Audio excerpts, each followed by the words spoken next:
Oh, hello. It's Brandon Lord, one half of the Shaded It All podcast.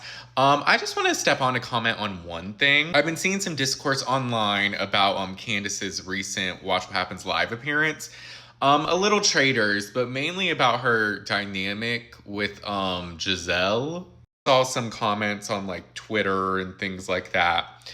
And, there was a question posed to Candace where it was like, who would you trust more, Rob or Giselle?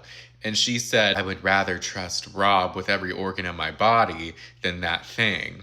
And there were some people like, oh, I was hoping they'd be cordial, or oh, that was harsh, and oh, I see she's not over it. Like, that's the sentiment. And I'm like, I think people forget that what Giselle did to Candace was low key unforgivable. Like, I think people, like, I don't know if people really remember what Giselle did, how it was actually extremely damaging to not only Candace, but Chris as well. Like, you said that man tried to, like, lure you in a room and, like, hook up with you. Like, she said a lot of things, and she didn't really ever truly own up to it. Now, I think people and, like, viewers of Potomac often overlook that because we're used to this whole like you have to move on from things in order for the show to progress. And Candace was not trying to move on with her.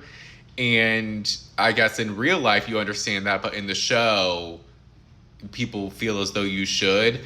But I do feel as though the other person should also hold their self accountable and actually truly apologize and own what they did. And I don't think Giselle did that. And I think what Giselle did was dangerous. And despite her being entertaining in things, and like I like Giselle, but if I'm Candace, I would never like Giselle. And I think people also forget about it because Candace, she has a biting tongue and she can say awful things.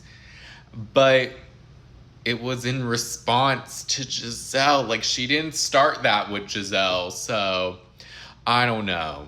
I think people forget that Giselle actually did something really bad to Candace. I think it's perfectly fine if Candace never wants to forgive her again.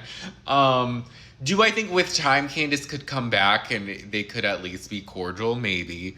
But I don't know. I'm wondering what y'all's thoughts are. Like, do you agree? Or like, I don't know. Where do y'all stand on this?